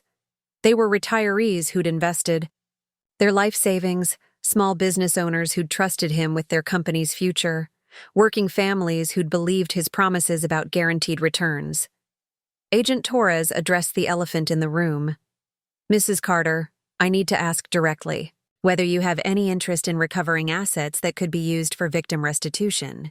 Your son used your property as collateral for fraudulent loans, but you also have significant personal wealth that could potentially help compensate his victims." The question was delicate but necessary. Legally, I had no obligation to use my resources to pay for Brian's crimes. Morally, however, the situation was more complex. These victims had suffered because of actions taken in my family's name, using my property as security for fraudulent representations. "What kind of restitution program are you considering?" I asked. Martinez explained that federal prosecutors typically sought to recover assets through forfeiture proceedings, liquidating the criminal's property and financial accounts to compensate victims. But in cases where the criminal had few recoverable assets, they sometimes negotiated agreements with family members who chose to contribute to restitution efforts. "Any such contribution would be entirely voluntary," she emphasized. "You're a victim of your son's crimes, not a responsible party. But if you chose to help, it could significantly impact the recovery available to other victims." I thought about Margaret Winters and the other elderly investors who'd trusted Brian with their retirement savings. I thought about the contractors and suppliers who'd completed work in good faith, never suspecting they were participants in an elaborate fraud. I thought about the families who'd lost their homes' down payments to Brian's false promises. "I'll need time to consider the options," I said finally. "This decision affects not just me, but my granddaughter's future security." After the meeting, Daniel Kim and I drove to Frank Harrison's hotel. My old friend had flown in from Arizona when he learned about the extent of Brian's crimes, offering both moral support and practical advice about managing the complex legal and financial issues ahead. Frank was waiting in the hotel lobby, his weathered face creased with concern and disappointment. He'd known Brian since childhood, had watched him grow up in the construction business, had hoped he would carry on the ethical traditions that Robert and I had established. "Linda, I'm so sorry," he said, embracing me warmly. Robert would be heartbroken to see what his son became. We settled in Frank's suite to discuss the restitution question and its implications for my financial security. Frank had spent decades in business, understanding both the practical and ethical dimensions of financial decision-making. "The victims deserve compensation," he said bluntly, "but you also deserve to maintain your independence and security. Brian's crimes shouldn't force you into poverty or dependence." Daniel had prepared several scenarios for potential restitution contributions, ranging from modest symbolic gestures to substantial commitments that would significantly impact my financial position. Each option carried different implications for my long-term security, Katie's future support, and the message it would send about accountability and responsibility. "There's another consideration," Frank pointed out. "Your response to this situation will be watched closely by the business community, the legal system, and the media. How you handle it will become part of your legacy and Katie's inheritance of family reputation." He was right. My decisions about restitution would be scrutinized not just for their financial impact, but for what they revealed about my character and values. Did I prioritize family loyalty over justice for victims? Did I use my wealth to shield myself from the consequences of Brian's actions? Or did I accept moral responsibility for crimes committed using my name and property? That evening, I called Amanda to discuss the restitution question and its impact on Katie's future. Amanda had been dealing with her own legal challenges as prosecutors investigated whether she'd been aware of or complicit in Brian's criminal activities. "Linda, I want you to know that I don't expect you to sacrifice your security for Brian's victims," Amanda said. "You didn't commit any crimes, and you shouldn't bear financial responsibility for his actions." "But these people were harmed by crimes committed using my property as collateral," I replied. "That creates a moral obligation even if there's no legal requirement." Amanda was quiet for a long moment. What would Robert have done? The question struck to the heart of the matter. Robert had built his reputation on integrity, on treating clients and partners fairly, even when it cost him money. He'd believed that business success meant nothing if it came at the expense of ethical behavior. Robert would have made the victims whole, regardless of the personal cost, I admitted. He'd have viewed it as the only honorable response to crimes committed, using our family name. "Then that's what you should do," Amanda said simply. "Katie will be proud to inherit a legacy of integrity rather than just financial wealth." The next morning, I met with Martinez and her team to announce my decision about restitution. I would contribute $5 million to a victim compensation fund, enough to ensure that most of Brian's victims would recover the majority of their losses. The contribution would significantly reduce my personal wealth, but wouldn't threaten my long-term security or Katie's future support. More importantly, it would demonstrate that the Carter family took responsibility for harm done in our name, even harm we hadn't directly caused. Martinez was clearly pleased, but wanted to ensure I understood the precedent I was setting. "Mrs. Carter, this is an extraordinarily generous gesture, but I want you to understand that it may encourage other fraud victims to expect family members to compensate them for criminals' actions." "I understand the implications," I replied. "But I also understand that my son used my property to give credibility to his fraudulent schemes. The victims trusted him partly because of the Carter family reputation in this community. That creates moral obligations that go beyond legal requirements." The announcement of my restitution contribution generated significant media attention, with news outlets across Southern California covering the story of a mother who chose to compensate her son's fraud victims rather than protect her personal wealth. The coverage was generally positive, portraying my decision as an example of old-fashioned integrity in an era of declining moral standards. But the media attention also brought unexpected consequences. Several other families dealing with similar situations reached out, seeking advice about handling adult children's criminal behavior. I found myself serving as an informal counselor to parents struggling with the balance between family loyalty and moral responsibility. More significantly, the publicity attracted the attention of victim advocacy groups who praised my decision, but also raised questions about systemic issues in white-collar crime prosecution. Why should victims depend on voluntary family contributions for compensation? Why weren't there better mechanisms for asset recovery in fraud cases? The questions led to invitations to speak at conferences about elder abuse, financial crime prevention, and victim advocacy. I discovered that my experience, while personally painful, had broader implications for how society handles complex cases involving family relationships and criminal accountability. 2 months after announcing the restitution fund, I received a call from Brian's attorney requesting a meeting. Brian was preparing to enter a guilty plea to avoid a lengthy trial, but he wanted to speak with me before formal sentencing. The meeting took place at the county jail where Brian was being held, pending resolution of his case. The man who sat across from me in the stark visiting room bore little resemblance to the confident, arrogant son who had called me a burden at our family dinner.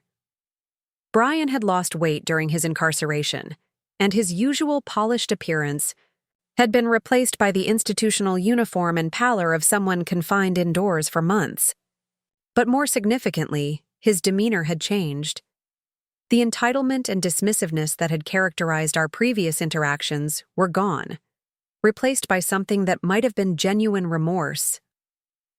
"Mom, I know I have no right to ask for your forgiveness, he began, his voice barely above a whisper. What I did to you, to Amanda, to Katie, to all those people who trusted me, it's unforgivable. I listened without responding, waiting to see whether his apparent remorse was genuine or another manipulation attempt designed to generate sympathy.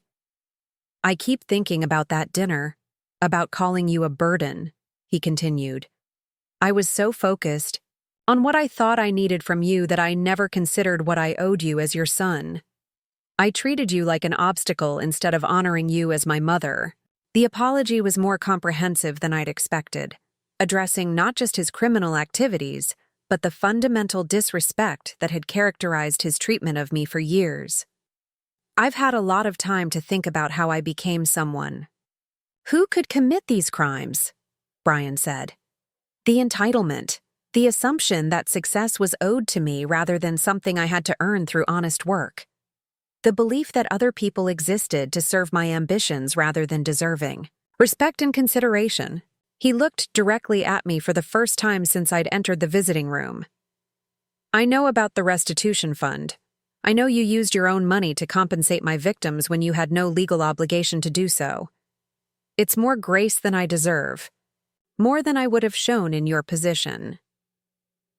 The conversation continued for nearly an hour, with Brian providing details about his psychological journey from successful businessman to desperate criminal. He spoke about the pressure to maintain appearances, the rationalization that allowed him to justify increasingly serious crimes, the isolation that came from hiding his true situation from everyone who cared about him. I want to make things right, he concluded. I know I can't undo the harm I've caused, but I want to spend whatever time I have left trying to help the people I hurt. Brian's plea agreement included cooperation with ongoing investigations into other financial crimes, testimony that could help prosecutors pursue additional cases, and commitment to victim advocacy work during and after his incarceration. He would serve 8 years in federal prison, a sentence that reflected both the seriousness of his crimes and credit for his cooperation and restitution efforts. The day of Brian's sentencing, I sat in the federal courthouse alongside Amanda and Katie, watching as my son formally accepted responsibility for his crimes.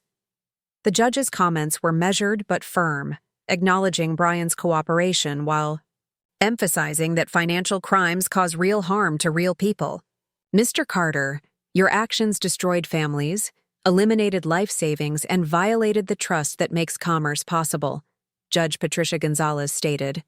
The sentence imposed today reflects not just punishment for past crimes, but protection for future potential victims. As Brian was led away to begin his prison term, he looked back at our family one last time. The expression on his face was one of genuine sorrow rather than self-pity, suggesting that his time in custody had indeed prompted meaningful reflection about his choices and their consequences. Outside the courthouse, reporters approached for comments about the sentencing and my decision to contribute to victim restitution.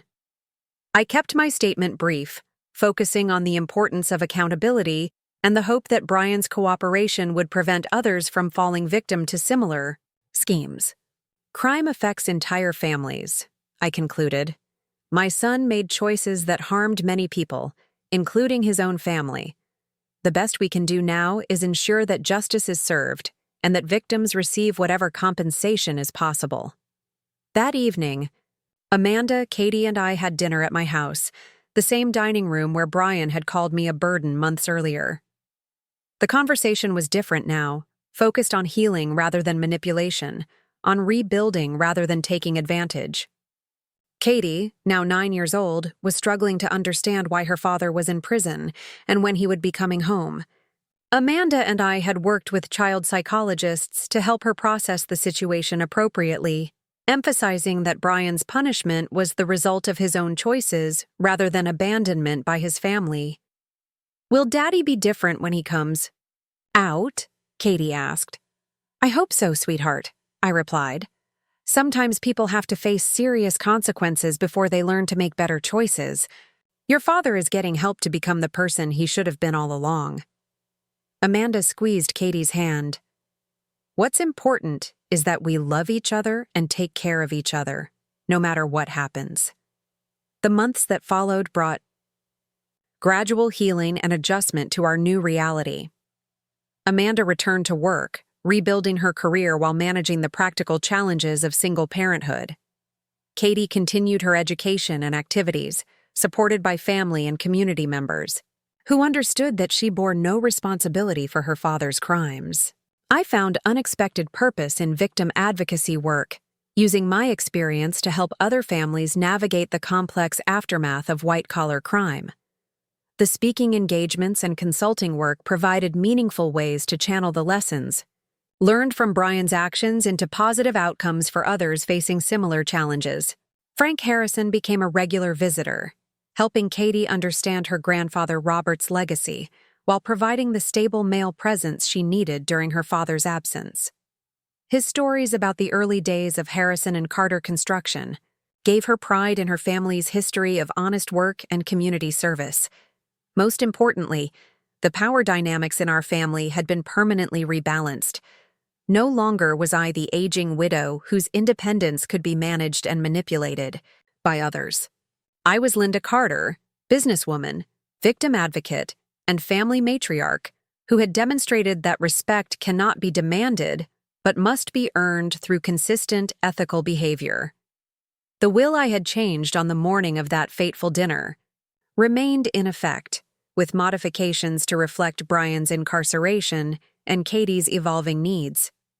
The bulk of my estate would still support charitable causes and educational opportunities, but with additional provisions for Brian's eventual reintegration into society, assuming he demonstrated genuine rehabilitation. Brian wrote regularly from prison, letters that showed continuing growth in his understanding of how his actions had affected others. He participated in financial literacy programs for inmates, sharing his experience as a cautionary tale about the consequences of living beyond one's means and compromising ethical standards for short-term gains. The letters weren't requests for forgiveness or early release, but genuine attempts to process his transformation from respected businessman to convicted felon. They demonstrated the kind of self-reflection and accountability that had been missing from his character during his criminal activities. I understand now that calling you a burden was projection, he wrote in one particularly insightful letter. I was the burden, weighing down everyone around me with my selfishness and criminal behavior. You were the strength that held our family together even when I was tearing it apart. As I read Brian's letter in the same home office where I'd planned my response to his manipulation, I reflected on the journey we'd all taken from that dinner conversation to this moment of genuine accountability. The son who had dismissed me as a burden had learned through hard experience that true burden comes from criminal behavior, not from aging or needing support. The mother who had been treated as an obstacle had demonstrated that obstacles can become forces for justice when they're underestimated by those who should know better. The family that had been fractured by greed and manipulation was slowly healing through honest communication and shared commitment to ethical behavior. Most importantly, the community had seen that financial crimes have real consequences, that family relationships don't shield criminals from accountability, and that victims deserve justice regardless of their relationship to the perpetrators. The lesson would endure long after Brian completed his sentence, and our family moved forward with the next chapter of our story. 5 years later, I stood in the kitchen of my Riverside home, preparing Sunday dinner for a family gathering that would have seemed impossible during those dark months when Brian's crimes first came to light. The aroma of roasted chicken and herbs filled the air, mingling with the sound of Katie's laughter as she helped Amanda set the dining room table. Katie was now 14, a bright and thoughtful teenager who had grown into someone I was immensely proud to call my granddaughter. The trauma of her father's imprisonment had been challenging, but with proper support and honest communication, she had developed remarkable resilience and wisdom beyond her years. Amanda bustled through the kitchen, carrying serving dishes with the confident efficiency of someone who had rebuilt her life from devastating circumstances. After Brian's incarceration, she had returned to school, earning an MBA and launching her own marketing consultancy that specialized in helping small businesses develop ethical growth strategies. Her work had become both financially successful and personally meaningful, allowing her to support other entrepreneurs while modeling the integrity that had been missing from her marriage. "Grandma Linda, Dad's car just pulled into the driveway," Katie announced, peering through the window with excitement that would have seemed impossible years earlier. Brian's early release for good behavior and exceptional participation in prison rehabilitation programs had been approved 6 months ago.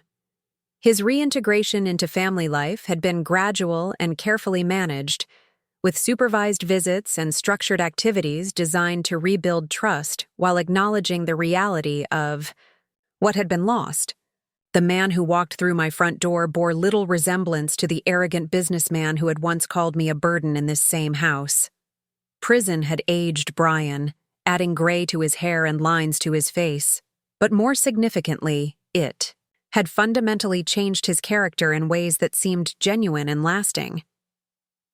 "Mom," he said, embracing me with the careful tenderness of someone who understood that physical freedom didn't automatically restore emotional relationships. "Thanks. You for having me. I know Sunday dinners are special, and I don't take this invitation lightly." Brian's transformation had been documented through years of prison correspondence, psychological evaluations, and gradual reintroduction to family interactions.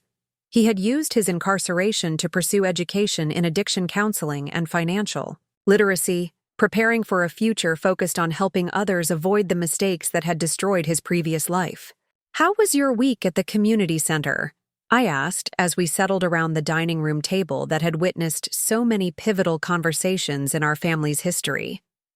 Brian had been working as a volunteer counselor at a nonprofit organization that provided financial education and recovery support for people dealing with gambling addiction and debt problems. His lived experience with the psychological factors that led to financial crimes made him uniquely qualified to help others recognize warning signs and seek help before making irreversible mistakes. "Challenging but rewarding," he replied. "I worked with a man about my age who had been embezzling from his employer to cover gambling debts. He reminded me of myself 5 years ago, so convinced that one more big win would solve all his problems."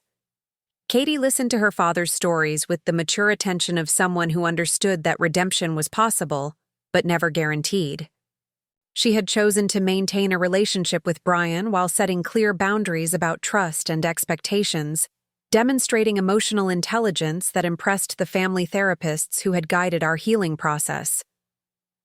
"I've been thinking about Grandpa Robert lately," Katie said as we passed dishes around the table. "About the stories Grandma Linda and Mr. Frank tell about building the construction company with honest work and treating people fairly." Brian's expression tightened slightly, not with defensiveness, but with genuine shame about how thoroughly he had betrayed the values his father had tried to instill. "Your grandfather would have been deeply disappointed in the choices I made," he admitted. "But I hope he would be proud of the work I'm doing now to make amends." The conversation that followed was unlike any family dinner discussion we had shared during Brian's previous life. Instead of boasting about business deals or dismissing other people's concerns, he listened carefully to Katie's school experiences, Amanda's business challenges, and my ongoing victim advocacy work. "I received a letter from Margaret Winters yesterday," I mentioned, referring to one of Brian's fraud victims who had become a friend through our shared experience. "She wanted you to know that the restitution money allowed her to keep her home, and that she appreciates your cooperation with the investigation that helped recover additional funds from other cases." Brian nodded gravely. "I think about her and the other victims every day. The counseling work helps me feel like I'm contributing something positive, but it doesn't erase the harm I caused." After dinner, Brian asked if he could speak with me privately in Robert's old office. The room had remained largely unchanged since my husband's death, still containing the desk where he had planned construction projects and the filing cabinets where he had kept meticulous records of every business transaction. "Mom, I need to say something I should have said years ago," Brian began, settling into the chair across from the desk where I now handled my correspondence and advocacy work. "I'm sorry. Not just for the crimes, not just for the financial damage, but for how I treated you as a person." He paused, struggling with emotions that seemed genuine rather than performative. "When I called you a burden that night at dinner, I was really talking about myself. I was the burden, dragging everyone down with my selfishness and criminal behavior. You were trying to live with dignity and independence, and I saw that as an obstacle to my schemes rather than something to respect and protect." The apology was more comprehensive than any he had offered during his incarceration, addressing not just specific actions but the fundamental attitude that had made those actions possible. "I spent years in prison thinking about what Dad would have said about how I treated you. He would have been ashamed of the man I became, but I think he would approve of the work I'm doing to become someone better." We talked for over an hour about his plans for the future, his commitment to continuing counseling work, and his understanding that rebuilding family relationships would be a long process requiring consistent demonstration of changed behavior, rather than mere words or promises. "I don't expect forgiveness," Brian concluded. "I certainly don't expect to resume any role in family financial decisions or business matters. But I hope that someday Katie can be proud to have me as her father, even knowing about my mistakes." As Brian prepared to leave for the halfway house where he was completing his transition back to independent living, Katie hugged him with the careful affection of someone who loved her father while maintaining realistic expectations about their relationship. "I'm proud of the work you're doing to help other people, Dad," she said. "And I'm proud that you're being honest about what you did wrong instead of making excuses." After they left, I remained in the kitchen, cleaning dishes and reflecting on the remarkable journey our family had taken from that dinner conversation 5 years earlier. The son who had called me a burden had learned that true burden comes from criminal behavior and disrespect for family. The mother who had been dismissed as obsolete had demonstrated that experience and wisdom shouldn't be underestimated by those who confuse age with vulnerability. The transformation hadn't been easy or automatic. It had required legal intervention, professional counseling, years of separation, and gradual rebuilding of trust through consistent ethical behavior. But the results were more genuine than any quick reconciliation could have achieved. My phone rang, interrupting my reflections. Frank Harrison was calling from Arizona, where he had returned after helping us navigate the worst of Brian's crisis. "Linda, how did the dinner go? Was Brian genuine, or is he still performing?" Frank's skepticism was understandable given Brian's history of manipulation, but I had observed enough behavioral change over months of supervised interactions to feel confident about my assessment. "I think he's genuine, Frank. The work he's doing with addiction counselors and financial crime prevention seems to have given him real purpose. More importantly, he's accepting responsibility without trying to minimize what he did or blame external circumstances." Frank was quiet for a moment before responding. "Robert would be proud of how you handled this situation. You protected the family while ensuring justice was served. You demonstrated that love doesn't mean enabling bad behavior." The next morning brought a call from Dr. Patricia Chen, a researcher at USC who was studying family responses to white-collar crime. She had been following our case as part of a broader project, examining how victim advocacy and restorative justice approaches could be integrated into traditional criminal prosecution. "Mrs. Carter, your decision to contribute to victim restitution, while maintaining accountability expectations for your son, has become a model for other families dealing with similar situations. Would you be willing to participate in a conference about innovative approaches to financial crime prevention?" The invitation was one of many I had received as word spread about our family's experience. Speaking engagements, consulting requests, and collaboration opportunities with victim advocacy organizations had created a new career focused on helping others navigate the complex intersection of family loyalty and criminal accountability. More importantly, the work provided meaning and purpose that had been missing since Robert's death. Instead of being marginalized as an aging widow whose independence was viewed as problematic, I had become a respected voice in conversations about elder abuse prevention, financial crime education, and family crisis management. That afternoon, I drove to Pine Valley Assisted Living, the facility where Brian had once planned to relocate me against my wishes. But I wasn't visiting as a potential resident. I was there as a volunteer speaker for their financial literacy program, sharing my experience with seniors who might be vulnerable to investment fraud or family financial manipulation. The irony of the situation wasn't lost on me.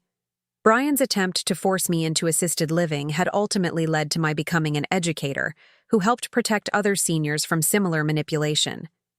His plan to manage my independence had resulted in my developing expertise that made me more independent and influential than ever.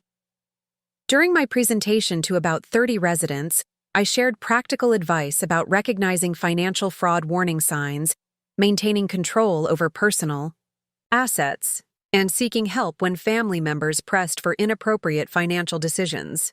The questions and comments revealed that many seniors faced similar pressures from adult children who viewed their parents' assets as solutions to their own financial problems. "My daughter keeps telling me I should sell my house and move in with her," one woman mentioned. "But I think she really wants the money from the sale to pay for her son's college expenses." "Trust your instincts," I advised. "Adult children who genuinely care about your welfare will discuss options with you rather than pressuring you to make quick decisions that primarily benefit them." After the presentation, several residents approached with their own stories of family financial manipulation. Some had been pressured to co-sign loans for adult children's businesses. Others had been asked to change wills or transfer property deeds under the guise of estate planning. Many felt isolated and uncertain about how to protect themselves while maintaining family relationships. The conversations reinforced my understanding that Brian's behavior, while extreme, was part of a broader pattern of adult children viewing aging parents as financial resources rather than people deserving respect and autonomy. The education and advocacy work I was doing addressed not just criminal fraud, but the more subtle forms of family financial abuse that often went unreported and unaddressed. As I drove home that evening, I reflected on how dramatically my life had changed since that Sunday dinner when Brian had dismissed me as a burden. The woman who had been relegated to a garage was now a sought-after speaker and consultant. The mother whose independence had been viewed as problematic was now helping other families navigate complex financial and legal challenges. Most importantly, the family relationships that had been damaged by manipulation and criminal behavior were slowly healing through honest communication and shared commitment to ethical standards. Katie was growing into a remarkable young woman who understood both the importance of forgiveness and the necessity of accountability. Amanda had rebuilt her life with integrity and purpose. Brian was working to make genuine amends through service to others facing similar challenges. The house that Brian had wanted to sell to fund his criminal schemes remained my home, but it had also become a gathering place for victim support meetings, a base for advocacy work, and a symbol of what could be achieved when people chose principles over convenience. On my bedroom nightstand, next to the photo of Robert holding newborn Katie, I kept a copy of the victim restitution check that had helped Margaret Winters and others recover from Brian's crimes. The document served as a daily reminder that wealth without integrity was meaningless, but that resources combined with ethical behavior could make a real difference in people's lives. The will I had changed on the morning of that fateful dinner remained in effect with minor modifications. The bulk of my estate would still support charitable causes, educational scholarships, and victim advocacy programs.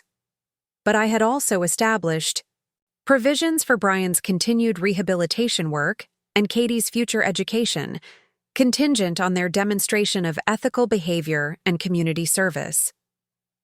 As I prepared for bed in the home Robert and I had built together, I felt a deep sense of satisfaction with the choices I had made and their outcomes.